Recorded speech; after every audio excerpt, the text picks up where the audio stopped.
नमो विष्णुपदाय कृष्णप्रेष्ठाय भूतले श्रीमते भक्तिवेदान्त स्वामिनिति नामिने। नमस्ते सरस्वती देवे गौरवाणी प्रचारिणे निर्विशेष शून्यवादी पाश्चात्यदेशकारिणे। हे कृष्ण करुणा सिंधो दीनबन्धो जगत्पते गोपेश गोपिकान्त राधाकान्त नमस्ते। सप्तकञ्चन गौरंगी राधे वृन्दावनेश्वरी वृषभानुसुते देवी प्रणमामि हरिप्रिये। वंशाकल्पतरुभ्यश्च कृपा सिन्धुभ्य एव च पतितानां पावनेभ्यो वैष्णवेभ्यो नमो नमः। नमो महावदन्याय कृष्णप्रेमप्रदायते कृष्णाय कृष्णचैतन्य नाम्ने गौरत्विषे नमः। जय श्री कृष्ण चैतन्य प्रभु नित्यानंद श्री अद्वैत गदाधर शिवासादि गौरभक्तवृंद। हरे कृष्ण कृष्ण कृष्ण हरे हरे हरे राम राम राम हरे हरे। ओम नमो भगवते वासुदेवाय ओम नमो भगवते वासुदेवाय ओम नमो भगवते वासुदेवाय।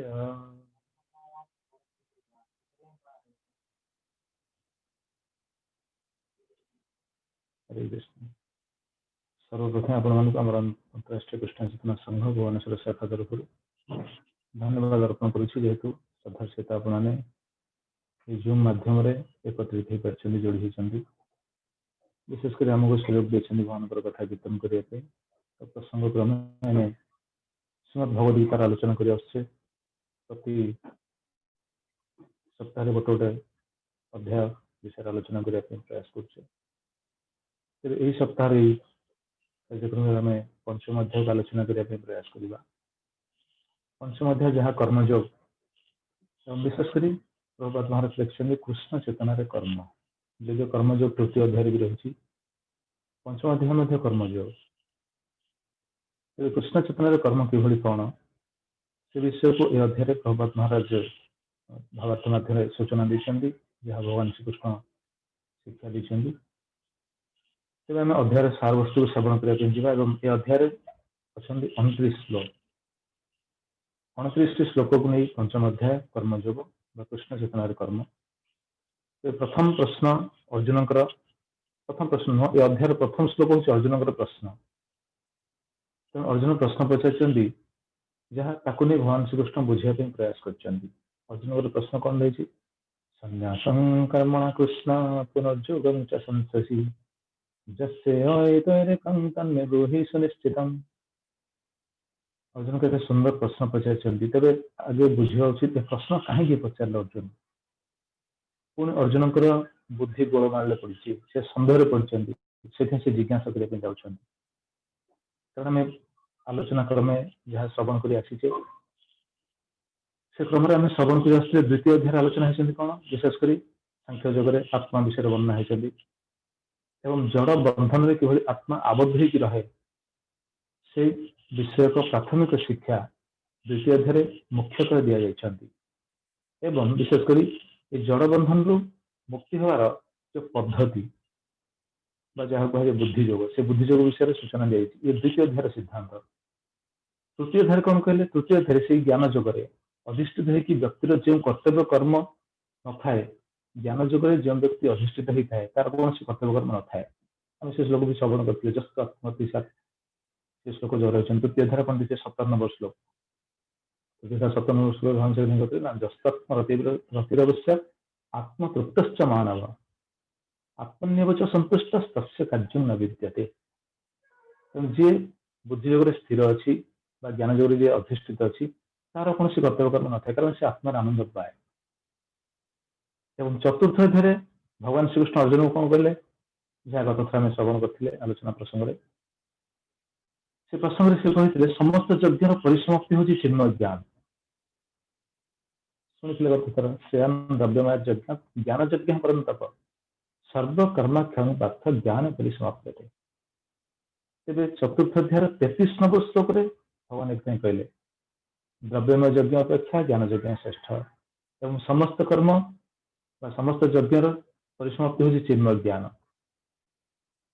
एवं 41 नंबर श्लोक रे कौन कहले ज्ञान और वैराग्यर महिमा को श्री कीर्तन कर योग संन्यास कर्मणं ज्ञान संचिन्न संशयम् आत्मवन्तं न कर्माणि निबद्धन्ति धनंजय। धनंजय जे तार कर्मफल को त्याग करिछि दिव्य ज्ञान बुद्धि जोगु जार संदेह दूरीभूत होइछि एवं जे आत्मा दृढ़ भाव अवस्थित से कर्म बांधी हुए ना। देखो भगवान केते स्पष्ट बुझेदेले से कर्म बांधी हुए नहीं जार दिव्य ज्ञान से आरंभ कर सारा प्राप्त हो सारी समस्त संदेह दूर हो जाइए जे आत्मा दृढ़ स्थित रही दृढ़ भाव रही पार्टी से कर्म बांधी हुए एक कथा कहले किंतु 42 नंबर पुणी कहते कौन तस्मा अज्ञान संभूतम सुतम ज्ञान सिन्हात्मन चित्तेन संसंयोगम आतिष्ठोतिष्ठ भारत। तेणु अर्जुन तस्मा तेणु अज्ञानता जो तुम हृदय जो संशय उपजी ताकू ज्ञान रूपक असिद्ध द्वारा छिन्न करवा उचित। हे भरतवंशज जोगयुक्त हो दंडायमान हुआ एवं युद्ध कर। अर्थात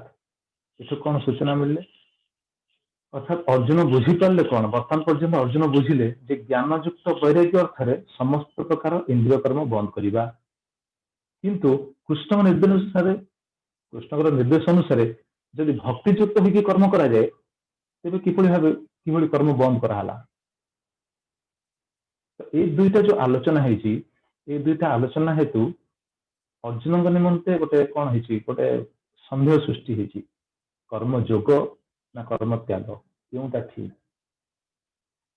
ये जो असामंजस्य स्थिति आसी प्रतीयमान होती असामंजस्य कौन गोटे कौन कह कॉन्ट्राडिक्शन जहाँ कहुए दुईट जाक कथा भगवान कहते अर्जुन पचारे पंचम अध्याय प्रथम से प्रश्न पचारे प्रभु आपन तो कहते हे कृष्ण आपन तो कहले ज्ञान योग कथा कहले कर्म योग कथा कहले सन्यास कथा भी कहते प्रश्न पचारे सन्यास कर्मणा कृष्ण पुनर्योगम च संशसी जस्य एक तन्न गृही सुनिश्चित। ठीक ये प्रश्न पचारे तृतीय अध्याय प्रथम तृतीय अध्याय 1 नंबर श्लोक ठीक यही बर्तमान पंचम अध्याय पुणी से कथा पचार कर्मयोग मध्यम जो कौन मुक्ति लाभर पंथा तृतीय अध्याय जहाँ सूचना दी जाता ये अध्याय से विषय को आउ टे स्पष्ट सूचना देव भगवान श्रीकृष्ण से कहे कर्मयोग बा कृष्ण चेतनार कर्म। तेज ये अध्याय केतोटी परिच्छेद रही आम विषय आलोचना करें क्यों परिच्छेद कौन कौन रही प्रथम परिच्छेद रही प्रथम श्लोक रु षष्ठ श्लोक पर्यंत अर्जुन तो प्रश्न रहा प्रथम श्लोक प्रथम रु षष्ठ श्लोक पर्यंत गोटे विषय रही कौन ना निष्काम कर्मयोग कर्म त्याग अपेक्षा श्रेष्ठ। भगवान एक बुझाई निष्काम कर्मयोग करवा उचित कर्म त्याग अपेक्षा निष्काम भाव कर्मयोग करवा उचित जदियो दुईट लक्ष्य सामान ये 6 श्लोक विषय वर्णना है जदियो दुईट जाकर लक्ष्य हूँ सामान निष्काम कर्मयोग लक्ष्य जहाँ कर्म त्यागर लक्ष्य विषय संन्यास लक्ष्य विषय किंतु श्रेयस्कर क्योंटा सहज एवं श्रेय पंथा दृष्टि यदि विचार करा जाए निष्काम कर्म गुरुत्व हूँ अधिक ताको बुझाई दि जाए 6 श्लोक भगवान कहले संन्यास कर्मयोग निश्चय करो भौ तयस्तु कर्म संन्यासात् कर्मयोग विशिष्यते। संन्यास कर्मयोग निश्चय करो भौ उभय होती श्रेयस्कर उभय होती ठीक किंतु तयस्तु कर्म संन्यासात् कर्मयोग विशिष्यते कर्म संन्यास अपेक्षा त्याग अपेक्षा निष्काम भाव कर्मयोग करवा उचित से जिन बुझे ज्ञ नित्य सन्यासी जो न दृष्टि न कांक्षति निर्द्वंद्व ही महाबाहो सुखम बंधात् प्रमुच्यते। तेणु कर्मफल को जे घृणा करे नहीं एवं कर्मभोग कर्मफल भोग कर जार स्पृहा नहीं कामना जार नहीं से निश्चित भाव भौतिक बंधन मुक्त अटे। एवं श्लोक कहते सांख्य योग पृथक बाला प्रवदंती न पंडिता एकमपि आश्रय सम्यक उभय विंदते फलम जो मैंने प्रकृति अल्पबुद्धि संपन्न से कौन कहते से कर्मयोग भक्ति योग ये सांख्य योग तो भिन्न बोली कहते कि जो मैंने प्रकृति विद्वान जो मैंने प्रकृति पंडित से माने कहते जे ए दुईटी मार्ग मध्य जेकोसी को अनुसरण कले मध्य उभयर फल से पाए अर्थात अन्य कथार उभयर फल हूँ एक गोटे किंतु श्रेयस्कर क्योंटा श्रेयस्कर हूँ कर्ण सॉरी कर्म संन्यास अपेक्षा श्रेयस्कर हूँ कर्म योग अर्थात निष्काम भाव कर्म करिया हूँ श्रेयस्कर से जिन बुझे जत्सांख्य प्राप्त स्थान तत्जोगे गम्यते एकम सांख्यम च योगम च जहाँ पश्यति स पश्यति अर्थात जी योग कथा जाने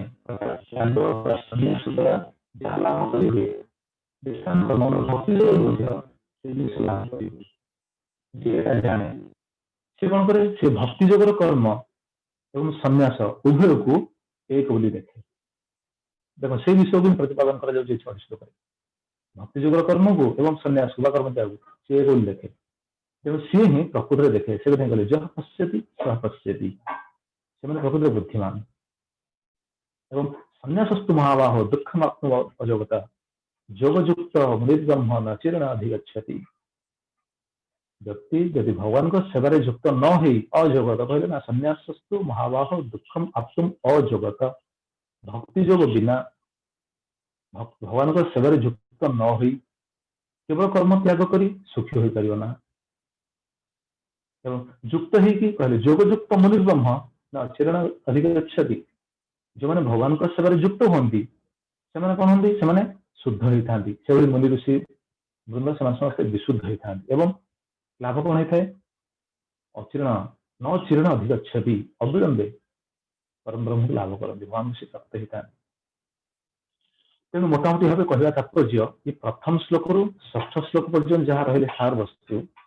कर्म त्याग बा संन्यास अपेक्षा एवं निष्काम कर्म दुईटी कथा कही कर्म संन्यास बा कर्म त्याग बा संन्यास एवं निष्काम कर्म योग ये दुईट लक्ष्य होउछि एक किंतु संन्यास अपेक्षा निष्काम कर्म योगटा होउछि श्रेष्ठ ये प्रतिपादित कर प्रभुपाद महाराज भावार्थ से लिखिं आप देखिए प्रभुपाद सुंदर भावार्थ रही द्वितीय परिच्छद आरंभ होती श्लोक सप्तम रु श्लोक 12 7 रु 12 पर्यंत से वर्णन होती कौन ना निष्काम कर्म जन कर्म संन्यास कर्म त्याग बा संन्यास अपेक्षा निष्काम कर्मटा श्रेष्ठ से निष्काम कर्मर संज्ञाटा कौन केमी सी कर बुझे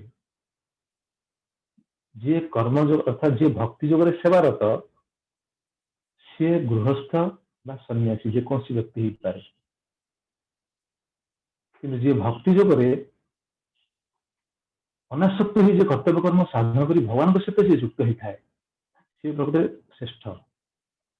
अर्थात सी सन्यासी हो पाए सी गृहस्थ हो पाए जी भक्ति जोग सेवारत सी हूँ श्रेष्ठ सी सन्यासी हो गृहस्थ हो भक्ति जोग अर्थात ये निष्काम कर्म लक्षण कौन लक्षण सब कहे अर्थात भक्ति जोग माने विष्णु प्रीत्यर्थ कर्म प्रभुपाद महाराज भाव कथा लिखिए आप देखिए वैष्णव सन्यासी और मायावादी सन्यासी वैष्णव सन्यासी कौन करती भक्ति लगी था भगवान को प्रीत्यर्थ कर्म करती विष्णु को प्रीत्यर्थ कर्म करती मायावादी सन्यासी कौन से कर्म छाड़ी था कर्म सब माया माया कही छाड़ी था तो प्रभुपाद सुंदर व्याख्या कर प्रभुपाद पत्पर जो पढ़ी जानते केते स्पष्ट प्रभात कहते आम गत सप्ताह से कथा कहते ना एकादश खंड से कथा कहते सन्यास नहीं कि इंद्रिय मान संयत ना जस्त असंयत संवर्ग प्रचंड इंद्रिय सारथी ज्ञान वैराग्य रहित स्त्रीदंड उपजीवती केवल जीविका निर्वाह शरीर को निर्वाह करने दंड धरती त्रिदंड धरती सन्यास नहीं अर्थात कर्म को छाड़ी देते केवल शरीर निर्वाह कि निष्काम कर्म को भगवान कौन कर्म ना भगवान को प्रीत्यर्थ विष्णु को प्रीत्यर्थ कौन कर्म ना ये हूँ मायावादी सन्यासी मान ये हूँ कार्य वैष्णव सन्यासी जो मैंने विष्णु को प्रीत्यर्थ ही कार्य करते तेरे सप्तम श्लोक रु 12 श्लोक वर्णना कर जो मैंने निष्काम भाव कर्म नियुक्त थांती से किभली तांकर स्थिति कौन से कर्म किभली पर श्लोक कहते 57 श्लोक बहुत सुंदर श्लोक योगयुक्त विशुद्धात्मा विजितात्मा जितेन्द्रिय सर्वभूतात्मा हुतात्मा कुर्वन्नपि न लिप्यते इभली तांकर स्थिति योगयुक्त से जो निष्काम भाव जो भगवान का सेवा लगी था कि तीनोटी स्थिति विशुद्धात्मा प्रथम कहले विशुद्धात्मा अर्थात विशुद्ध बुद्धि शुद्ध अंतःकरण वाला से द्वितीय हूँ विजित आत्मा विशुद्ध चित्त जे बुद्धि को जो वशीभूत कर शुद्ध अंतःकरण विशिष्ट और वशीभूत बुद्धि जार वशीभूत एवं जितेन्द्रिय जे इंद्रिय मान नियंत्रित इंद्रिय मान जो जय लाभ कर इंद्रिय मान बेग जो दमन कर नियंत्रित कर श्रेष्ठ लक्षण कौन कहते सर्वभूतात्म भूतात्मा सर्वभूतात्म भूतात्मा समस्त जीव प्रति सहानुभूतिशील एवं सबु जीवों प्रति अनुराग भाजन से कुर्वन्नपि न लिप्यते सर्वदा कर्मरत थिले सुधा कदापि कर्मफल लिप्त होती ना प्रश्न से कर्म कर लिप्त होती ना तेज से इंद्रिय मान केमी स्थिर रखती कारण इंद्रिय मान तो से कर्म करेंगे ना शुणिले ना पूर्व श्लोक विशुद्धात्मा विजितात्मा जितेन्द्रिय तो इंद्रिय मान को तो जय करने तो संभव नुह कारण इंद्रिय मान तो कौन कहे गत श्लोक श्रवण करते प्रचंड इंद्रिय सारथी इंद्रिय मान बेग को दमन कर सहज ना तो से दमन कर बुझीपारती जो मैंने तत्वविद से इंद्रिय मान विषय बुझीपारती इंद्रिय मान बेग विषय बुझीपारती कि श्लोक बहुत सुंदर श्लोक 2 श्लोक 8-9 श्लोक नैव किंचित् करोमीति युक्तमन्येत तत्त्ववि पश्यन् शृण्वन् स्पृशन् जिघ्रन् अश्नन् गच्छन् स्वपन् श्वसन् प्रलपन् विसृजन् गृहन् उन्मिषन् निमिषन्नपि इन्द्रियाणीन्द्रियार्थेषु वर्तन्ते इति धारयन् जो मैंने पूर्व शुणिले ना जह पश्यति स पश्यति देखिपारती तेणु इंद्रिय मान बेग इंद्रिय मान कार्य विषय से ज्ञान था से कौन बुद्धि भितर से बुझी पाई था इंद्रिय मान स्थिति कौन कहले नैव किंचित करोमि युक्त मन्यत तत्वविद जे मैंने तत्वविद से बुझीपारती कौन बुझीपारती इंद्रिय इंद्रियाणि इंद्रियार्थेषु वर्तन्ते धारयन् इंद्रिय मैंने निज निजर काम लगे कि मुझे से अलग आत्मा हूँ अलग ये श्लोक बहुत गुरुत्वपूर्ण श्लोक ये 2 श्लोक इंद्रिय मैंने निज निज कार्य लगी आत्मा से अलग मु कि अलग प्रश्न आसाल इंद्रिय मान से छाड़ ना छाड़नी तेज से सचेतन थाए इंद्रिय मान से कहे आप भक्तिनाथ ठाकुर सब भजन देखिए इंद्रिय मान से कहते बहुत कौन दुर्दांत प्रबल इंद्रिय आप से भजन जानते गोपीनाथ मम निवेदन सुन गोपीनाथ मन जे पागल मोर प्रबल इंद्रिय वशीभूत मन विषय रहे मन हूँ पागल इंद्रिय मान हूँ प्रबल इंद्रिय मान मन को वशीभूत कर रखिंट सत्य आप कौन सी दृष्टि आम अस्वीकार करें कि जो मैंने तत्वविद जो से जिन को उपलब्धि कर बुझ अर्थात से भगवान श्रीकृष्ण सेवार नियुक्त हम धीरे धीरे धीरे धीरे इंद्रिय मान दमन हो नचेत इंद्रिय निज निज कार्य समस्ते कौन अग्रसर होता श्लोक से कथा रही नैव किंचित करोमीति युक्त मन्यत तत्वविद तत्वविद बुझीपारती मुझे कहूँ ये इंद्रिय मान जो सब रोक पश्यन् शृण्वन् स्पृशन् जिघ्रन् अश्नन् गच्छन् स्वपन् श्वसन् बहुत सुंदर श्लोक ये 2 श्लोक हूँ मोर अत्यंत प्रिय श्लोक से देखुले देख चक्षु देखुची शुणन कान श्रवण करपृशन स्पर्श करिघ्रन आघ्राण करश्नन भोजन कर जीवाशिया शयन स्वपन स्वपन मान शयन करश्वसन निश्वास नौ प्रलपन कथा कहूँ विसर्जन किसी त्याग करुहन किसी ग्रहण करुन्मिषन निमिषन अपनी चक्षु खोलुची चक्षु बंद कर सब कार्य कल इंद्रिय माने इंद्रिय भोग्य वस्तु ही लगी किंतु सी एथरो अलगा एटा बुझे बुझी पारे ता माने यार अर्थ कौन यार अर्थ नुह जे इंद्रिय मान लगी चिंता करी नहीं अर्थात से इंद्रिय मान को दमन करने चेष्टा करे अर्थात जो से भगवान को सेवार इंद्रिय मान को नियुक्त करे इंद्रिय मान धीरे धीरे धीरे धीरे धीरे धीरे प्रशमित हो निष्काम कर्म कले इंद्रिय मान प्रशमित होता है तो जी तत्वविद सी बुझीपारे अच्छा सी कर्म करे कि बुझी पारा से जो कर्म करे तार स्थितिटा कि स्थिति से भगवान को संपूर्ण निर्भरशील होता है केमी निर्भरशील भगवान कर्मफल को भगवान को अर्पण कर अनासक्त भाव से कर्म करता है कि श्लोक ब्रह्मण्याधाय कर्माणि संगम त्यक्त्वा करोति यः लिप्यते न स पापेन पद्मपत्रमिवाम्भसा भगवान पाखे संपूर्ण समर्पित हो समस्त कर्म कर्म कले लिप्यते न स पापेन से पापर से लिप्त होबन युक्त होबन पद्मपत्र अम्भसा उदाहरण दौरान भगवान श्रीकृष्ण जी पद्मपत्र जी पानी कर थाए कि पानी का आधार लगे ना से पानी तो रही पानी का बेले आसी जाए सी पानी भर थाए बुड़ी जाए बेले कि जल का आधार स्पर्श कर स्पर्श करे ना ठीक से जो मैंने तत्वविद से जेहेतु बुझीपारी था तो इंद्रिय मैंने कौन जब विपरिणामी ही जाती कि बुझीपारे इंद्रियर काम तेणु से इंद्रिय को मतलब दमन करने पड़ो तेणु आत्मस्थित से स्थिर रही भगवान सहित युक्त हुआ से इंद्रिय मान युक्त करते प्रभुपाद महाराज यहाँ सुंदर भावार्थ लिखिं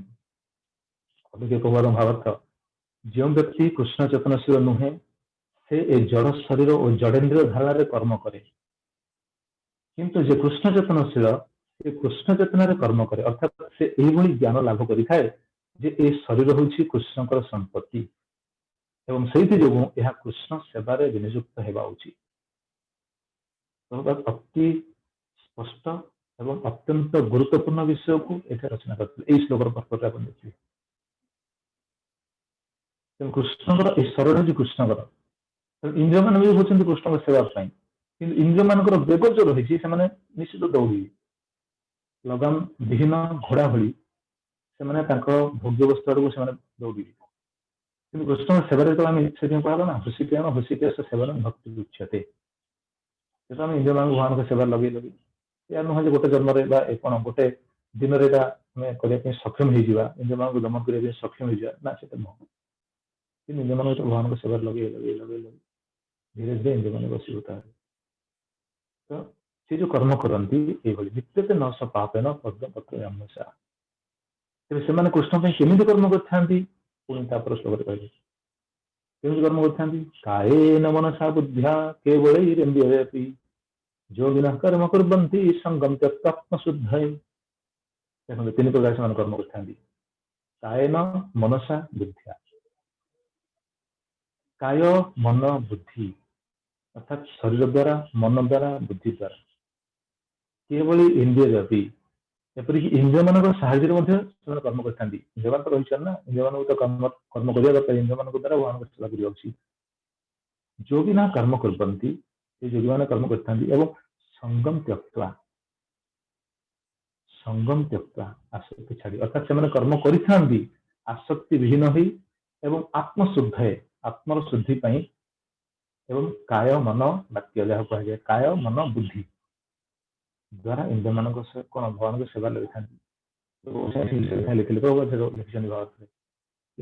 हरता से कर्मणा मनसा गिरा निखिलासु अप्यवस्थासु जीवन मुक्त सह उच्यते समस्त कर्म करी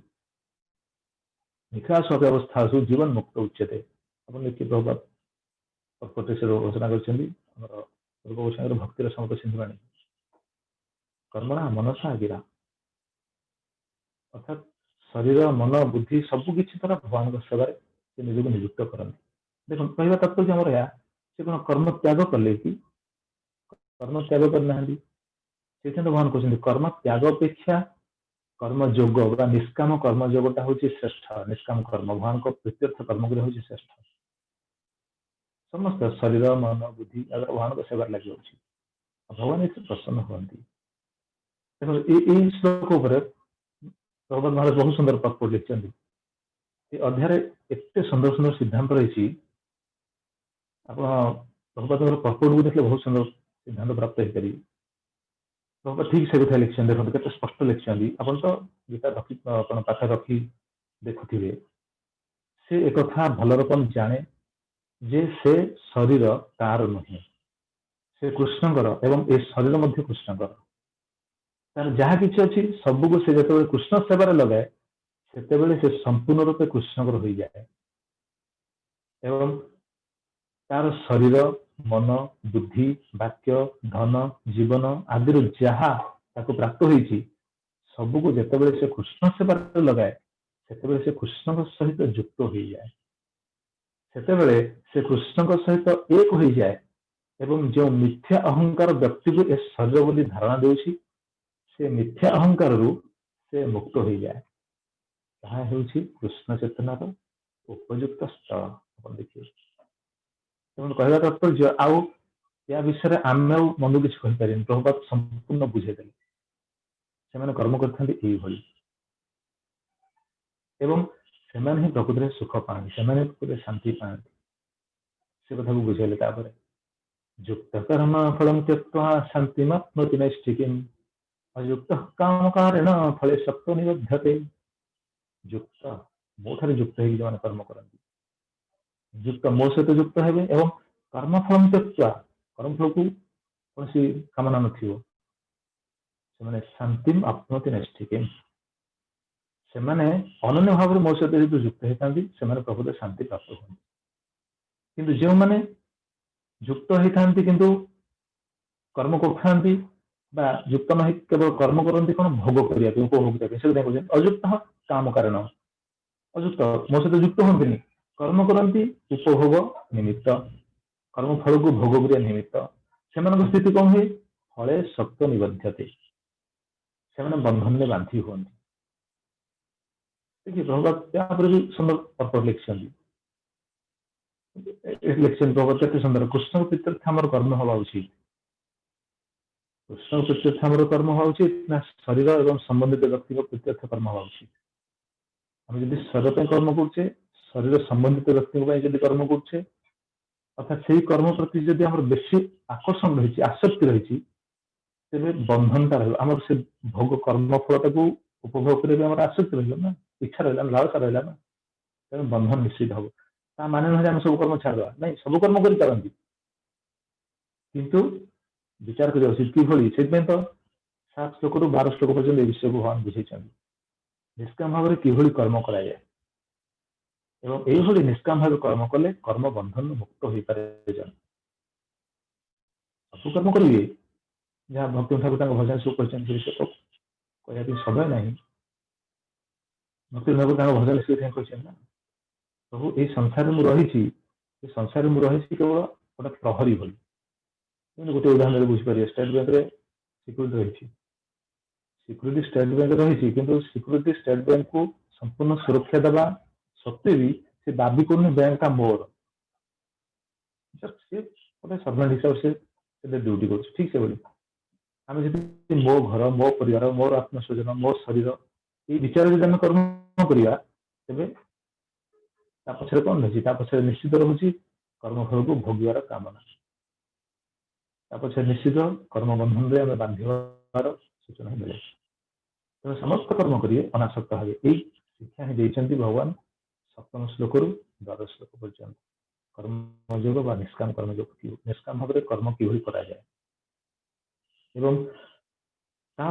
13 श्लोक रु 16 श्लोक ये जो मैंने कर्म करती से जो ज्ञान स्तर से कि 3 प्रकार कर्ता संबंध में भगवान ये सूचना देते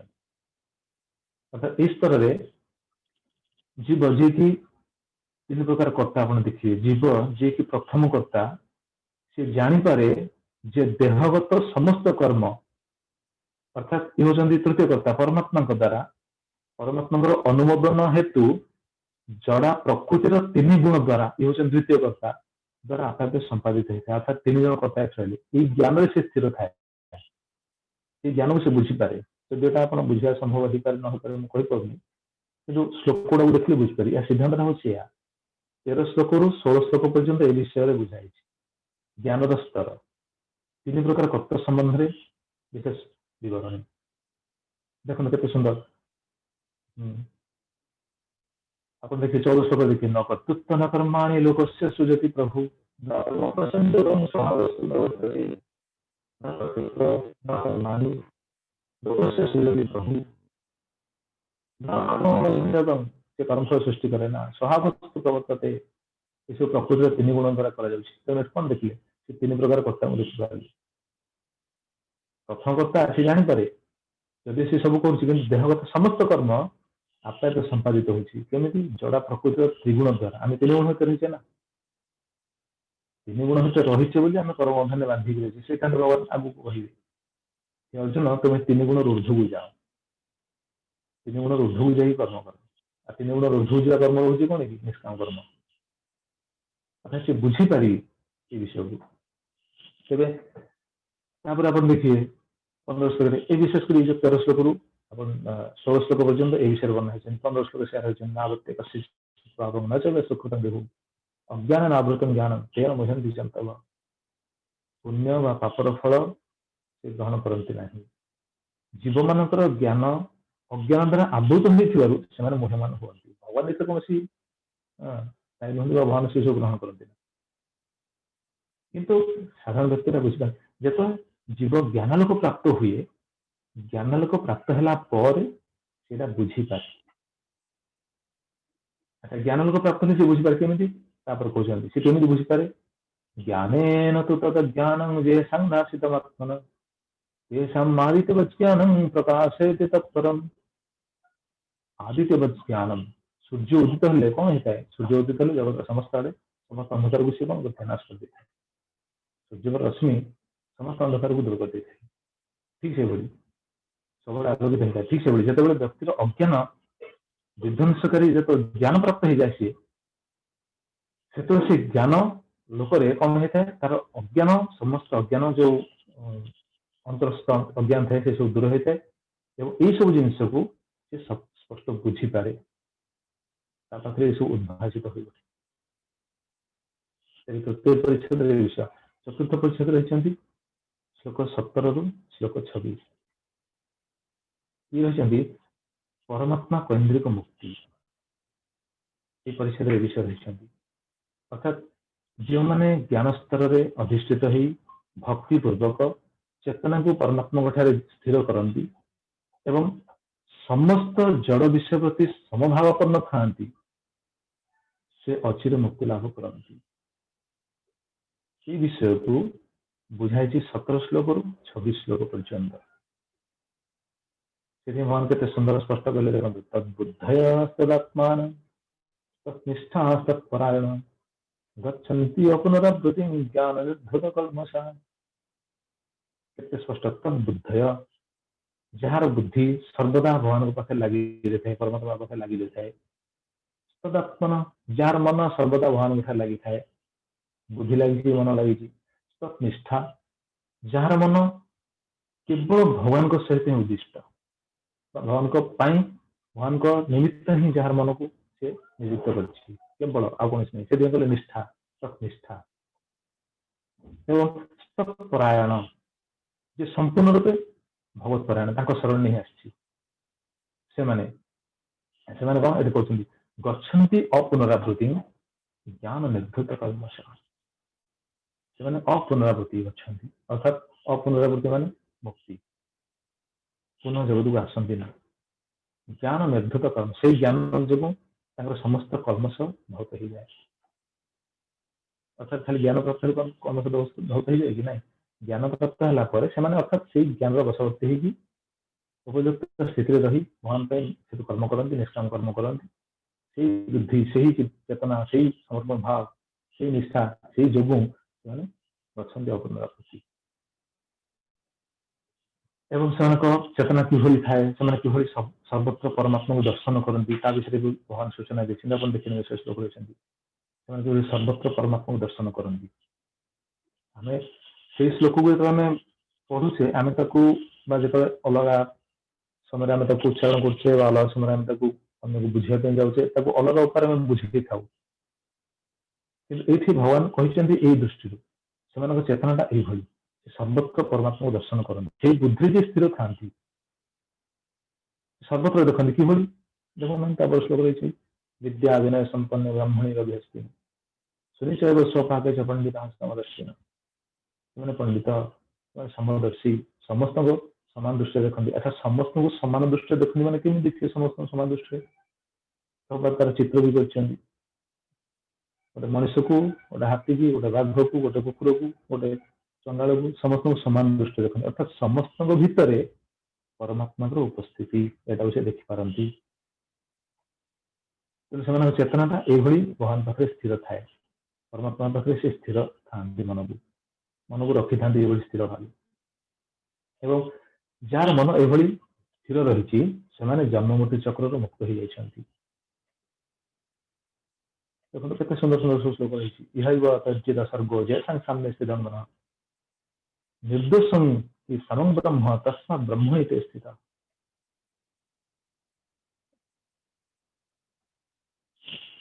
देखो यह तर्जित सर्गो जैसा सामने स्थित मन निर्दोषं हि समं ब्रह्म तस्मा ब्रह्म इति स्थिता यह जार मन समभाव स्थिर हो जाती कौन होता ना भगवान सहित युक्त होता है जन्म मृत्यु चक्र मुक्त हो जाता से समभावटा कि आम बुझे जाऊे समभाव जहाँ मन समभाव स्थिर होती समभाव मान देखो श्लोक समभावटा कौन बुझे न प्रभुष्यत प्रियम प्रत्य नोद्विजत प्राप्य च अप्रियम स्थिर बुद्धि असमूढ़ा ब्रह्मविद ब्रह्मणि स्थिता ये मुक्त होते कारण समभाव था प्रथम समभाव देखले सर्वत्र परमात्मा को दर्शन करती समस्त हृदय हृदय स्थित परमात्मा से दर्शन करती निज भीतर भी समभाव से रही पारती कि न प्रहृष्यत प्रियम प्राप्य यदि कौन प्रिय वस्तु प्राप्त होती से आनंदित हो जाती ना एवं न उद्विजत प्राप्य च अप्रियम कौन से अप्रिय वस्तु कौन प्रिय वस्तु न पाइले कौन दुख प्रकाश करती ना आप देखिए बहुत सुंदर यहाँ यही श्लोक पर क्लास दिया बहुत सुंदर शिक्षा रही एवं स्थिर बुद्धि से बुद्धि हूँ स्थिर खाली स्थिर न असमूढ़ से विमोहित नुहति ब्रह्मविद अर्थात ब्रह्म ज्ञानी प्रभुपाद महाराज लिखते जी भगवान को भल रकम जानते ब्रह्मणि स्थित से ब्रह्म स्तर रही हूँ दिव्य स्तर अधिकारी से दिव्य स्तर रही एवं समभावटा कि पुणी श्लोक कहते बाह्य स्वसत्मा बिंदत्मनिजत सुखम स ब्रह्म योगयुक्तत्मा सुखम अक्षम स्मृते देखो स ब्रह्म योगयुक्तत्मा सुखम अक्षम अश्नुते अक्षय सुख जहाँ अपार सुख से अनुभव करती कि अर्थात ये एक मुक्त पुरुष बाह्य स्पर्शेषु असक्तात्मा जड़ेन्द्र सुख प्रति बाह्य वस्तु प्रति कौन से आसक्त होती ना बाह्य स्पर्शेषु असक्तात्मा बिंदती आत्मनिजत सुखम अर्थात सर्वदा अंतर आनंद पाती जहाँ कहे कौन समाधि अवस्था से समाधि अवस्था सर्वदा अंतर से आनंद पाती स ब्रह्म योगयुक्तात्मा सुखम अक्षम अश्नुते से अक्षय सुख अपार सुख से प्राप्त होता एवं से कहीं सुख प्राप्त होता कारण से बुझीपारती जगतर कौन बाह्य वस्तु द्वारा आमको सुख मिले ना कहले ना बाह्य स्पर्शेषु असक्तात्मा जड़ेन्द्र सुख प्रति बाह्य वस्तु प्रति कौन से आसक्ति न था आसक्ति हो न था अंतर से आनंद पाई अच्छा बाह्य वस्तु प्रति कहीं आसक्ति हो न था पाखे केते वस्तु रही जगत केते वस्तु रही जगत एत वस्तु प्रति से आसक्ति हूँ कहीं सब पूर्व मिशन ना जमी कर्मफल से कर्म कर बांधि हूँ ना पानी भर पद्म पद्म थाए ठीक से तो पाखे सब वस्तु थे से वस्तु प्रति आसक्ति ही न था कहीं न था कारण से बुझीपारि था कौन बुझीपारि था श्लोक देखते कौन बुझीपारि ये जिन से बुझीपारि था जे ही संस्पर्शजा भोगा दुख जोन एवती आद्यंतवंत कंते मते सुतमते बुद्धा से बुझीपारि था कौन जे ही संस्पर्शजा भोगा जे भोग्य वस्तु सहित युक्त हमें से भोग्य वस्तु कौन करे इंद्रिय भोग्य वस्तु से कौन करे दुख जन एवते इंद्रिय जो सुख आम जो विचार करें दुख जन एवते देखते आम जीवा लालसा को विचार गोटे उदाहरण दूसरी जीवा गोटे इंद्रिय जीवा लालसा प्रति जो मैंने बेसी आसक्त होती बेसी जब आप अधिका भोजन करेंगे कौन हम पेट खराब हो शरीर रोगाक्रांत हम पापाशक्त हो तो इंद्रिय ही आमको कौन करे दुख जन एवते सी हूँ दुखर कारण सी हूँ दुखर मंजी जाऊ कहे प्रभात कौन कहले आप देखिए पॉडकास्ट सुंदर भगवान कहते आद्यंतवंत कंतेय ये कंतेय इंद्रिय सुखर आदि अच्छी कौन अंत भी अच्छी जो सुख विचार बर्तमान जगत जो सुख समस्त विचार कर देखिए आगू आसो से विषय सब सात्विक सुख कौन राजसिक सुख कौन तामसिक सुख कौन से सब बहुत सुंदर भाव भगवान व्याख्या कर तो ये सुखर कौन होते आरंभ थाए अंत भी थाए निरवच्छिन्न सुखटा से क्यों पाइबे निरवच्छिन्न सुख अंतर सुख केमी पाइबे जदि भगवान सहित युक्त होते समभाव रही पारे सर्वत्र भगवान को दर्शन करेंगे इंद्रिय मान भगवान सेवार लगे ये समस्त कौन श्लोक मान सार वस्तु तेज से अंतर सुख पाइबे से बुझीपारे से ज्ञान स्थिर होगी बुझीपारे कौन ना जे ही संस्पर्श भोगा दुख जन एवते प्रश्न अच्छा इंद्रिय मान तो भोग प्रवृत्ति रही इंद्रिय मान तो वेग रही छाड़ कमी जड़े खाली बुझीदे कौन जन छाड़ दो भगवान के सुंदर शिक्षा दी प्रकृत में जो जन बुझीपे कौन करे वेद को दमन करने चेष्टा करे वेद को अच्छा वेद को केमी दमन कर इंद्रिय मान तो पूर्व शुणुले ना इंद्रिय मान हूँ मदमत्त घोड़ा भली अश्व भली तो से चित्र भी कर देखिए से चित्र यदि चाहिए देखिए इंद्र केमी इंद्रिय मान सब घोड़ा भली प्रति इंद्रिय केमी घोड़ा भली सब दौड़ रथर बस रथी जीवात्मा बस रथ उपर इंद्रिय मान सब घोड़ा हो सब दौड़ दुईट चित्र कर आखि केमी पड़ जाऊँ गोटे आड़ को कान केमी पड़ जाऊँ गोटे आड़ को सी गोटे चित्र कर चित्र कर इंद्रिय गुड़ाक सब घोड़ा भली जाऊँ इंद्रिय मान सब घोड़ा भली रथ को हाँ बेस चित्र देख इंद्रिय मान यही तो इंद्रिय मान जो ये जाती से केमी दमन कर इंद्रिय मान तो देव को दमन करने सहज ना तो श्लोक रही आम भी शिक्षा रही दमन करने चेष्टा कर शिक्षा दूसरी शक्नोति शरीर विमुक्षण काम क्रोधोद्भव वेगम सयुक्त सुखी नर इंद्रिय मान जो ही काम क्रोध सब लोभ मोह मद मास सब रही ना तेणु जी काम क्रोध वेग को दमन करने चेष्टा करे इंद्रिय मान वेग को दमन करने चेष्टा करे शक्नोति इह षोढ़ शरीर विमुक्षण शरीर छाड़ा पूर्वर अर्थात मृत्यु पूर्वर से वेग को जो दमन करने चेष्टा करे सयुक्त सुखी नर सी ही भगवान सहित सी ही सुखी हुए आम सुखी हो पाने कहीं जेहतु आम इंद्रिय मान वेग को दमन कर दमन भी हेनी इंद्रिय मान दमन करते सहज ना सी भक्ति शब्द भजन से लिखिले गोपीनाथ हार जे मानी आमी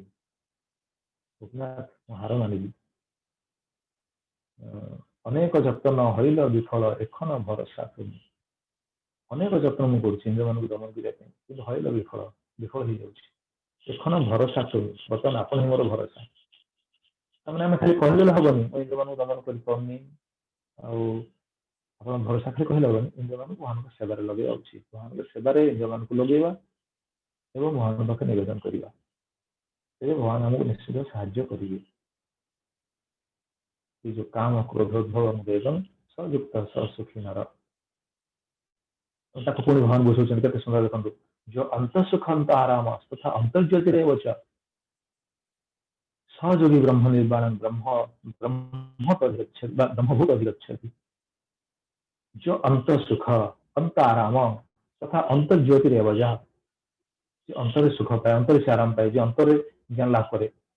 सहयोगी ब्रह्म निर्वाण से योगी योगी शब्द आप बुझे केवल घर त्यागी सन्यासी पूर्व में शुणुले ना सी पूर्व भी रही पारे सन्यासी पारे जदि सी निष्काम भाव कर्म करुच्ची तेबे से योगी पदवाच्य देखिए या विषय तो पुणी आसो षष्ठ अध्याय षष्ठ अध्याय तो बहुत सुंदर पुणी ध्यान कथा आसो योगी किए सन्यासी किए भगवान से पूरा व्याख्या कर विषय से शुणा सहयोगी ब्रह्म निर्वाण ब्रह्म बहुत अधिक अच्छी देखिए श्लोक देखिए श्लोक केते सुंदर स्थिति कौन चिंताधारा किभली विचार कि नजर था कि श्लोक देखिए परिश्रम श्लोक गोटे शब्द है सर्वभूत हितरता समस्त हित सब भूत सब जीव हित चिंता करती श्लोक देखिए से रही कौन काम क्रोध विमुक्ता खाली पॉइंट गुड़ा कहूँ आप श्लोक देखिपार कहते काम क्रोध विमुक्ता काम क्रोध से मुक्त होता ये ज्ञानटा ये थाए प्रकृति शांति पाती प्रकृति सुख पाती तो ये विषय को बुझे विशेषकर 26 श्लोक पर्यंत एवं 27 श्लोक 28 श्लोक ये कह कौन ना अष्टांग योग मध्यम जड़े ए प्रकार मुक्ति लाभ करें भगवान एटा सूचना थी 27 28 श्लोक विषय सूचना देते जड़े योग कर अष्टांग योग कर स्थिति लाभ करें क्यों स्थिति देखो केते सुंदर कहले स्पर्शान कृत्वा बहिर्बाह्यान चक्षुसेवंतरे भुव प्राणापान समकृत्वा नासाभ्यंतर चारिण अष्टांग योग कथा कहते योग ध्यान कहते बाह्य स्पर्शन कृत्वा बहिर्बाह्यम बाह्य इंद्रियभोग्य वस्तु विषय वस्तु को त्याग करी एवं चक्षु शैवांतरे भ्रुव दुई चक्षु दृष्टि को भ्रू मध्य स्थिर करी भ्रू मध्य स्थिर करी नासाग्र को स्थिर करती आसो से विषय षष्ठ अध्याय आसो कहले प्राणपान समकृत्वा नासा मध्य प्राणपान वायु को रुद्ध करी जी एभली करती पुणी कहते जतेन्द्रिय मनोबुद्धि मरे मोक्ष प्रायण विगत इच्छा भय क्रोध सदा मुक्त एव मन दुई श्लोक अष्टांग योग कथा कहते जतेन्द्रिय मनोबुद्धि मन बुद्धि इंद्रिय गुड़ी को संयत करी अर्थात केमी संयत हो प्रथम 3 जो प्रक्रिया रहा इंद्रिय भोग्य विषय वस्तु को त्याग करी दुई चक्षु को नासाग्रह मध्य भूलता मध्य स्थिर करी नासा मध्य प्राणपान वायु को स्थिर करी रुद्ध करी यही उपाय जे मन बुद्धि इंद्रिय मान को संयत करे विगत इच्छा भय क्रोध जहाँ सदा मुक्त एवं भय क्रोध काम क्रोध और भय जो मैंने मुक्त होती ये अवस्था खाती सी वास्तव ही मुक्त अटंती अर्थात निष्काम कर्मयोग कहवा सहित भगवान ये कौन कहले भगवान निष्काम कर्मयोग सहित ध्यान योग कथा भी कहते अष्टांग योग कथा कहले एवं किए पंचम परिषद षष्ठ परिषद शेष सिद्धांत देदेले षष्ठ परिषद सिद्धांत कहले कौन मुक्ति स्तर से शांति लाभ करे अर्थात पूर्व भली कृष्ण चेतन व्यक्ति जड़ जागतिक समस्त क्लेशर मुक्त कर लाभ करे कि जो से संपूर्ण जाने गोटे सिद्धांत से सिद्धांत कौन शेष श्लोक भक्तारं यज्ञानवसा सर्वलोक महेश्वर सुहृदं सर्वभूतानां यंता मां शांतिमृच्छति तो से जाने सब किसी भक्त हूँ मु सब किसी सब लोकर महेश्वर हूँ मु समस्त जीवंकर मंगलाकांक्षी बंधु हूँ मु ये विषय को जे जाने से प्रकृति शांति पाए तो ये कही निष्काम कर्म योग को भगवान ये समाप्त कले देखिए षष्ठ अध्याय बहुत सुंदर शिक्षा रही परवर्ती सप्ताह में विषय आलोचना करें तो आप बहुत बहुत धन्यवाद समस्ते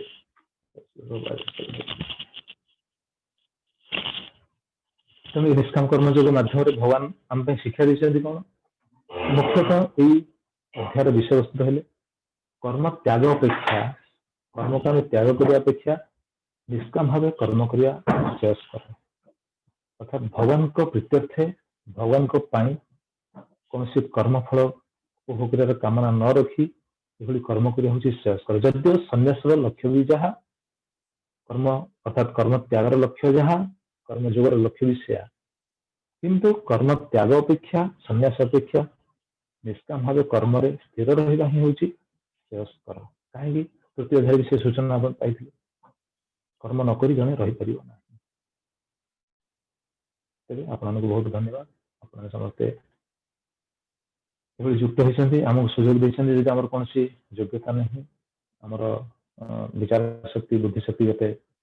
पर्याप्त नुह आम सब किसी बुझापी सक्षम हो पाने जो आसिक जहाँ शिक्षा देते किसी बुझापी चेष्टा कर जहाँ किसी आम बुझापी सक्षम हो आचार्य मान कृपार पाखे व्यक्त कर बुझापी आपने भी आमठू अधिका बुझी थी पारती जदि कौन भक्त अधिका बुझी थी पारती तेज आपको अधिका सूचना देवे यहाँ भी मोर अनुरोध कारण आप सूचना देते समस्त प्राप्त हो पार कारण ज्ञान हूँ गोटे वस्तु विशेषकर शास्त्र सिद्धांत जहाँ सब रही शास्त्र ज्ञान आम जिते जानुचे अन्य पाखे से विषय को वितरण करने आवश्यक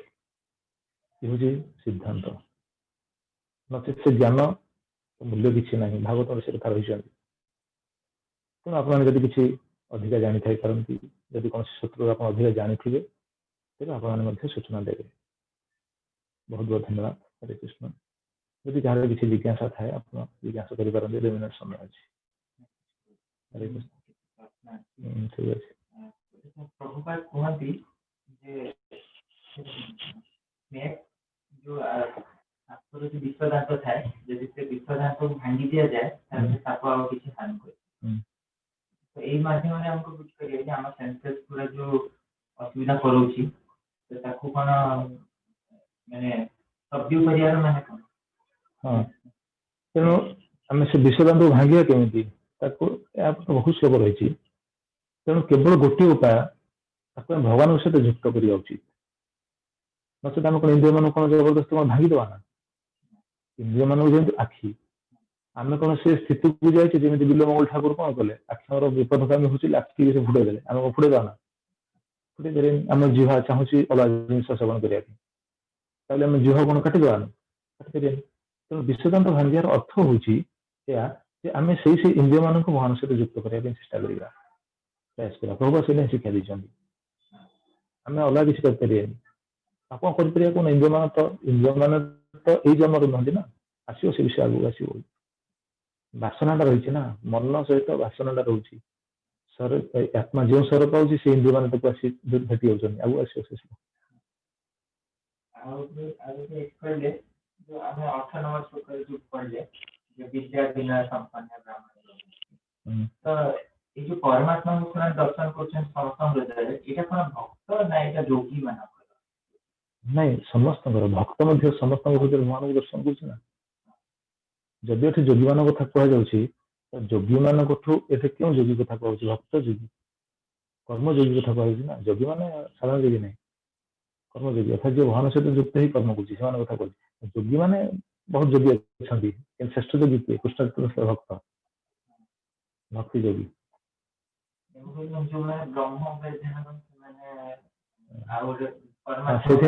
प्रश्न लिखते ना ये ब्रह्म ही स्थित से ब्रह्म स्तर थाए प्रभा लिखे दिव्य स्तर थाए ब्रह्म को देखी थाए प्रभा लिखते भगवान को से दर्शन करता है प्रभा के चाला कर लिखे चला ना यहाँ प्रकृत सिद्धांत आम तो गोटे साधारण भक्त जो भक्त अलग जीव को देखुची सी परमात्मा को जब देखुची समस्त कथार कि परमात्मा को देख से भगवान को संतान रूप देखुची ना से जीव को परमात्मा देखी परमात्मा पूजा कर कृष्ण ही से स्मरण करना जो तार चित्त जो तार दृष्टिटा कौन हो जाए उदार हो जाए जो से बुझीपे जो तार जहाँ पश्यति सब पश्यति जो से देखिबार प्रकृत से कौन परमात्मा देखिए परमात्मा जब माने परमात्मा उपस्थिति से सबुठी अनुभव कला आराधना कर कृष्ण ना कृष्ण बुद्धि परमात्मा ना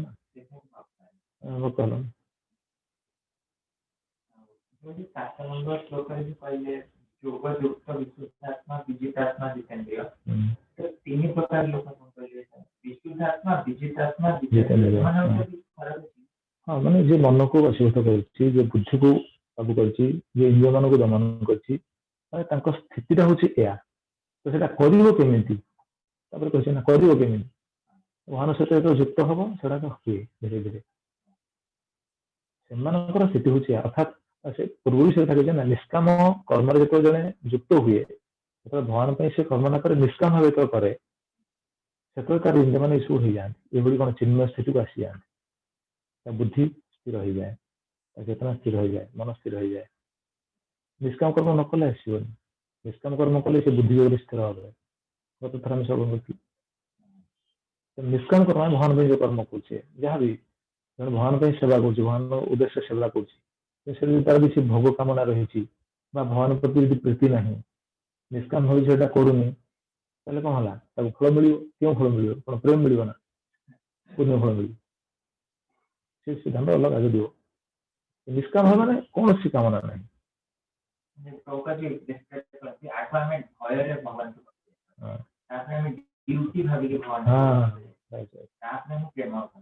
भयर जाइए ड्यूटी भावी जाइए प्रेम जाइए प्रेम जो जाए हूँ निष्काम जहाँ भक्ति ठाकुर कहले कौन कहले तुम्हें तो आमार आम तो तमार पिता मो अपर काजे तुम्हें हूँ मोर मो हूँ प्रभु आप मोर मो हूँ आप टीका जो अपर धन कला धन मोर कौन काज पूर्व से ना पूर्व इतिहास भूली न सकल सेवा सुख पे मन पूर्व इतिहास भूली न सकल सेवा सुख पे मन आम सेवार सुखटा कौन पाइले जे सेवार सुख पाई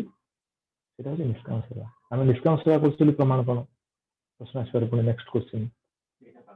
आम निष्काम सेवा कर सेवा कर आनंद पाचे सेवाटा करमको के कौन गोटे आस्वादन हो गोटे गोटे इंद्रिय भोग्य वस्तु देखला जमी आस्वादन हो भगवान को सेवा कर से आस्वादन हो आस्वादन हो जान निष्काम सेवा हो आस्वादन हो दुईटी भाव कर आस्वादन आसोनी यदि भय भाव कर आस्वादन न आसले से सचेतन हो पार प्राथमिक स्तर में भयटा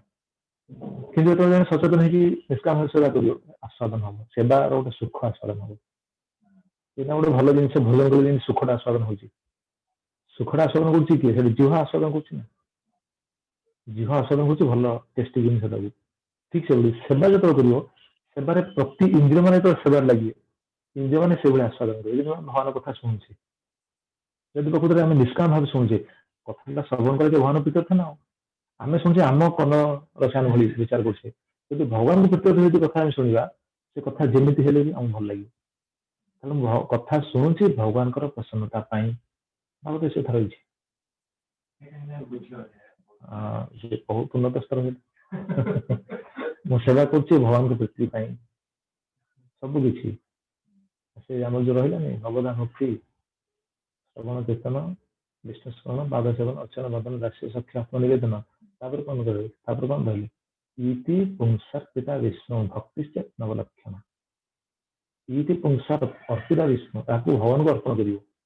सबनटा भगवान को अर्पण कर सबनटा भगवान को अर्पण कर सब तो निजे कल शुणिले तो आम निजे अर्थात भगवान को शुणुची भगवान ये प्रसन्न है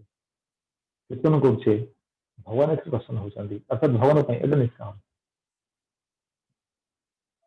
ना श्रवण कीर्तन अर्चना वंदन जहाँ किसी करे भगवान को मैं खुशी देवाई कर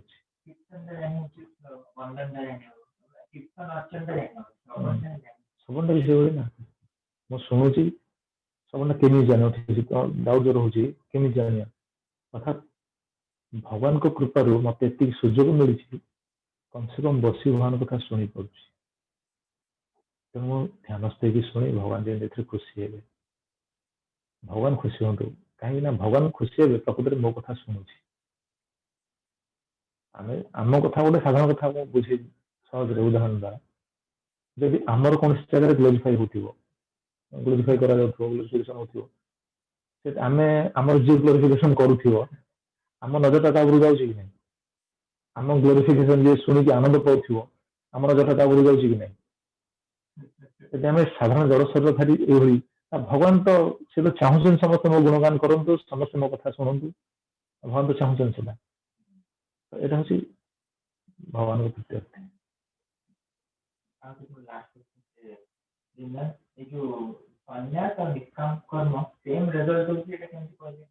हम तो जानते हैं सन्यास तो नेचुरल मैं सिर्फ किसी कार्य ही करूँ आम आलोचना करथिले ना जो कर्मर कर्म देखे अकर्मर कर्म देखे से विचार करने से श्रवण कर श्रवण कर तार उत्तर पाइए सन्यास मैंने कौन प्रभु जी कहले ना वैष्णव सन्यास मायावादी सन्यास प्रभु से कहना हाँ सन्यास मैंने क्या वैष्णव सन्यास सन्यास सब कर्म छाड़ी बस जाए नहीं कर्म छाड़ी बस पुणी लगे कर्म फल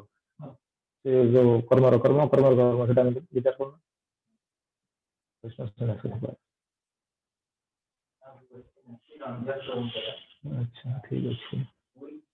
is called the state of knowledge. Someone has to come to knowledge to bhakti or can directly come to bhakti without knowledge. कौन पहले तो बात है कोणाला ज्ञान असतं ये न ज्ञान तू भक्ती राखीवाला ज्ञान ना डायरेक्टली भक्ति बसो बिना ज्ञान ना ना निष्काम कर्म कला परे जते जने कर्म को निष्काम भावे संपादन करिवो सेतो से ज्ञान स्तर को आसीबो ज्ञान स्तर को आसला पर से जानते तापरे आपे से कर्मडा का सब शुद्ध हो जाइथिबो निष्काम कर्म से ज्ञान स्तर एवं ज्ञान से भक्ति दिबो ये तो होची भगवत गीता रे होची क्रम ज्ञान स्तर आम एई अध्याय जो आलोचना कले ज्ञान स्तर कौन की अर्थात तीन प्रकार से जो कर्ता विषय से बुझी पार प्रकृत कर्मटा हूँ कौन त्रिगुण द्वारा प्रकृतिर जड़ प्रकृतिर तीन गुण द्वारा यहाँ हूँ परमात्मा अनुमोदन क्रम हो कर्ता हिसाब से मुझे कर बंधन पड़ जाऊँ तेणु मुझा सब कौन कर भगवान प्रीत्यर्थ कर ये हूँ ज्ञान स्तर भगवान भगवान प्रीत्यर्थ कर कारण जदिव भगवान द्वारा सब कर लिखे कहती गोटे ओडिया कथा नहीं ना थाए नुह मो भी अन्य गति ना जो कहते भगवान तो सब कहते भगवान जब सब किसी कहते आम कहीं बंधन पड़े बुझा हूँ आवश्यक भगवान सब किसी यदि कहते आम तो पुणी कर्म बंधन पड़े ना कि भगवान ये कौन कहले न कर्तृत्व न कर्माणी लोक से सृजति प्रभु न कर्तृत्व न कर्माणी आप से श्लोक पर्पट देखने पुणी ना दत्ते कस्य पापम न चे सुकृत मुहु भगवान कहार पापर दायी नुहति कहार पुण्य फल दायी नुहति जीव मोह्यमान हुए मुह्यति कि मोह्यमान हुए अज्ञान आवृतम ज्ञान अज्ञान जो ज्ञानटा कौन है आवृत हो ज्ञानटा विकसित हम केतले ज्ञानटा विकसित हम निष्काम कर्म कले निष्काम कर्म कले ज्ञानटा जो विकसित हम से भक्ति स्तर को आस कहले ना ज्ञान तो तद अज्ञान जैसा नाशित आत्मन ऐसा आदित्यवत ज्ञान प्रकाशित तत्परम से सबकि स्पष्ट देखिए आम आपको थियोरिटिकली बुझापी चेष्टा करछे कि थियोरिटिकली सब जिन को बुझा संभव नुह थियोरिटिकली आप बुझे कौन बुझे कौन रसगोल्ला मिठा थियोरिटिकली कौन बुझे कौन केमी दुटा बुझे कौन रसगोल्ला खाइले जाने मिठाटा के ठीक से भली थियोरिटिकली तो ये बुझी पारे निष्काम भाव कर्म कले ज्ञान स्तर को आस पाखे सबकि उद्भाषित हम कहले प्रकाशित तत्परम से ज्ञान लोक पाखे कौन सबकि उद्भाषित हो जाए आ ज्ञान स्तर अधिष्ठित है से जो कर्म गुड़ाक कर कौन कर्म से लगे न था अर्थात से तो उन्नत स्थिति रहा ना सब संबंधित ठीक है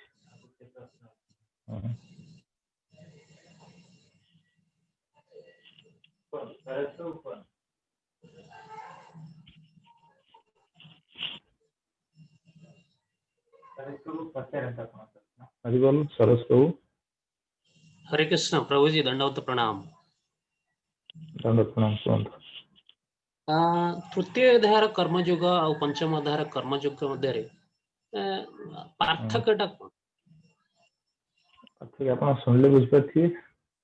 आप आरंभ शुणी ना तृतीय अध्याय भी शुणी तृतीय अध्याय भी शुणी पंचम अध्याय भी शुणी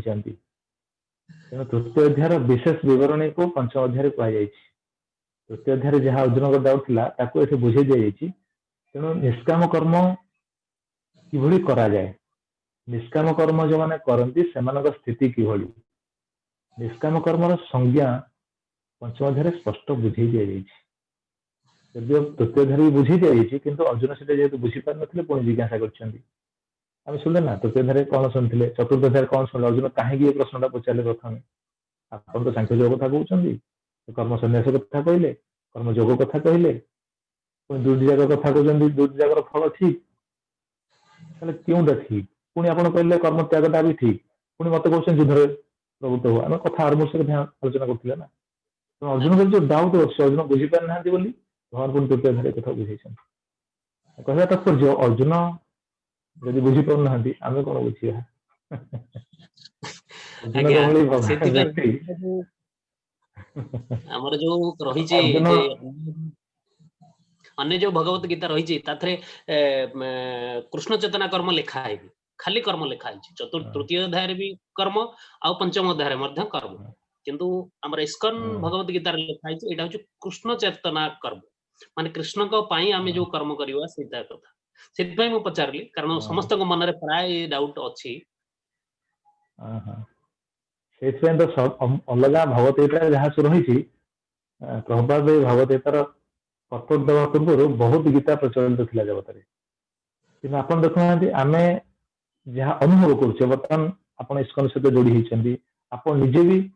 फल को देखी पार्टी हाथ में बहुत गीता थिला प्रभुपाद पूर्वर कि से गीता पढ़ी केते जन कृष्ण चेतनशील होते केते जन भगवान श्रीकृष्ण पाखे समर्पित होते केते जन भक्ति करते केते जन हरकृष्ण नाम जप करते केते जन आमिष छाड़ी पारे कहतु यहाँ हूँ कृष्ण चेतना कृष्ण चेतनाटा कौन कृष्ण चेतनाटा कौन अर्थात निष्काम कर्मटा कौन कर्मयोगटा कौन सेटा जी शुद्ध भक्त जी प्रामाणिक आचार्य सी ही कहींपारे अन्य कहींपारे अन्य जहाँ कहते से कौन मानसिक प्रस्तुत जहाँ ज्ञान से कहते मन जहाँ तुम्हें प्रभुपाद जहाँ कहते प्रामाणिक आचार्य जो ज्ञानटा कौन से तो परंपरा आसना तेणु भगवान को ज्ञान डायरेक्ट आसो से ज्ञान को प्रभुपाद आप देखिए प्रभुपाद पत्र बहुत जगह लिखिं मो कौन सी जिन को जोड़नी कौन सी जिन को कौन काटिदेनी भगवान जहाँ कहते से प्रभुपाद गीता कौन रही भगवदगीता मौलिक रूप से भगवदगीता एज इट इज जहाँ भगवान जहाँ कहते भगवान कहते कृष्ण चेतना भगवान कहते अलग लोक जो पत्र देते आम बुझीपार नहीं साधारण लोक पढ़ी बुझापी समर्थ हो पाना ठीक है हरे कृष्ण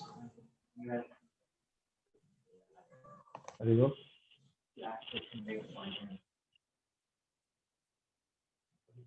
पढ़ी देखा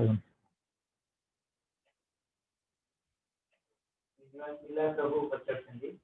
जे आमे जने वर्किंग प्रोफेशनल हिसाବରେ ଆମେ 8 ରୁ 10 ଘଣ୍ଟା ବାହାରେ କାମ କରୁଛୁ ପ୍ରତିଦିନ ତ ଆମକୁ ଏତେ ସମୟ ମିଳୁନି ଆମେ ସେବାରେ ଟାଇମ୍ ଦେବୁ ବୁକ୍ ଡିଷ୍ଟ୍ରିବ୍ୟୁସନ କି ସେବା ବୈଷ୍ଣବ ସେବା ଯେକୌଣସି ସେବା ତ କିନ୍ତୁ ଆମର ରୋଜଗାରର ଆମେ କିଛି ମାତ୍ର ପଇସା ଭଗବାନ ସେବାରେ ଦେଇଥାଉ ତ ଏଇଟା କୋଉ ପ୍ରକାର କର୍ମ ଆଉ ଏଇ କର୍ମଟା କ'ଣ भक्ति हम तेणु आम जो कर्म करुचे प्रथम बुझा उचित आम जो कर्म कर प्रश्न होम बहुत समय बाहर दे था कि विचार करा उचित आम बाहर समयटा दौचु कहीं आगे यही प्रश्न निज मन को आने उचित शुणा उचित तार उत्तर आम बाहर एत समय दौचे कौन दौचे कि रोजगार करने अच्छा रोजगार करने कौन शरीर निर्वाह शरीर निर्वाह करेंगे कौन कृष्ण चेतना प्रगति करने यहाँ बुझीपर एवं से हिसाब से आम कर्म को आम पर्यवेक्षित कर कृष्ण चेतना कर्म कि आम जदि कर्म करुचे बाहर एत समय दौचे परिश्रम करुचे निजर सुख स्वाच्छंद निजर शरीर चिंता निजर परिवार चिंता निजर पोषण चिंता बंधु बांधव चिंता यही जदि आम केवल बांधिक रही आम से जो कर्म करुचे लौकिक कर्म से पर्यवेक्षित है अन्य समस्त बहुत किसी कले परिवार कले जगत कले ठीक अच्छे तार अर्थ नुह परिवार करवानी संबंधी व्यक्ति करवानी जगत करपारती किंतु समस्त कले भी तार फल कौन फल कृष्ण को कौन मिलवा हेनी कृष्ण प्राप्ति नुह ता फल आमको पुण्य मिल लौकिक कर्म आम जहाँ कर समस्त शरीर कर लौकिक फल मिल पुण्य फल मिल विचार कर सब कर कृष्ण जो कृष्ण चेतना मुझे प्रगति करी ये विचार जो रम समस्त कर्म को आम कृष्ण चेतना विचार कर शुणिले कर्म करुचे कौन रोजगार रोजगार पाई रोजगार करुचे कौन पाई शरीर निर्वाह पाई शरीर निर्वाह करुचे कौन पाई भक्ति करिया पाई भक्ति करुचे कौन पाई प्रगति करिया पाई प्रगति करुचे कौन पाई भगवान सहित युक्त होगी नित्य सेवा नियुक्त होगा ये विचार जब आम स्थिर होकर रहिले ताहले समस्त कर्म कृष्ण चैतन्य कर्म भी विचार करा ठीक है हरे कृष्ण हरि बोल धन्यवाद प्रभु जी हम समस्त सब डाउट्स लेट हो गलानी हले भी क्लियर करथियारो आ सब भक्त मान मध्य धन्यवाद जे आपण ध्यान पूर्वक सुनले आगामी सप्ताह हम पुणी पर अध्याय चर्चा स्टार्ट करें हरे कृष्ण श्रील प्रभुपाद की जय श्रीपादाचार्य प्रभु की जय हरे कृष्ण।